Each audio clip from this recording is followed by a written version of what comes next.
అండి, నా పేరు ప్రియాంక. నేను హెచ్బి కాలనీ నుంచి వచ్చాను.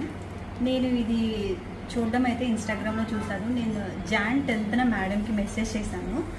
జాన్ 10th నుంచి ఇప్పటి వరకు ఆల్మోస్ట్ 5 months అయిపోయింది. 5 months తర్వాత నేను ఎలా అయినా ఈ అకాడమీకే వచ్చి నేను చేయాలి అని అనుకున్నా కాబట్టి ఇక్కడికే వచ్చాను అనమాట. ఫస్ట్ ఆఫ్ ఆల్ నేను చూసింది మేడంని చూసి నేర్చుకుంటే ఇవి దగ్గరే నేర్చుకోవాలి అని అనిపించింది. అందుకని చెప్పి ఇక్కడికైతే వచ్చాను.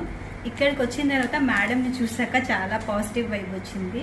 నేను ఇంటికి వెళ్ళి ఫస్ట్ డే అయిపోయిన తర్వాత క్లాస్ అయిన తర్వాత ఇంటికి వెళ్ళి మా హస్బెండ్తో కూడా చెప్పాను, మేడం చాలా నీట్గా ఎక్స్ప్లెయిన్ చేస్తున్నారు అండ్ చాలా బాగా మాట్లాడుతున్నారు, ఫ్రెండ్లీగా ఉంటున్నారని. చాలామంది ఏంటంటే క్లాస్కి వెళ్ళిన తర్వాత భయపడుతూ ఉంటారు, అంటే అక్కడ ఎలా ఉంటుంది, అక్కడ మేడమ్స్ ఎలా మనల్ని టీచ్ చేస్తారు ఏంటది. బట్ అలా ఏం కాకుండా మేడం అయితే చాలా ఫ్రెండ్లీగా ఉండి ప్రతి ఒక్కటి కూడా టేబుల్ దగ్గరకు వచ్చి మనకు వస్తుందా రాదా అని చెప్పేసి చాలా బాగా ఎక్స్ప్లెయిన్ చేశారు. నాకైతే నిజంగా చాలా బాగా నచ్చింది. ఎవరైనా జాయిన్ అవ్వాల్సిన వాళ్ళు ఉంటే మాత్రం ఈ అకాడమీకి చాలా త్వరగా వచ్చి జాయిన్ అవ్వండి. చాలా బాగా నేర్పిస్తారు. మీరు 1 day 2 daysలోనే మీకు చాలా నీట్గా వస్తుంది. ఇంకా 3rd day అయితే పర్ఫెక్ట్ అనే చెప్పొచ్చు. సో నేనైతే ఈ శారీ ఇలా చేశాను. So thank you.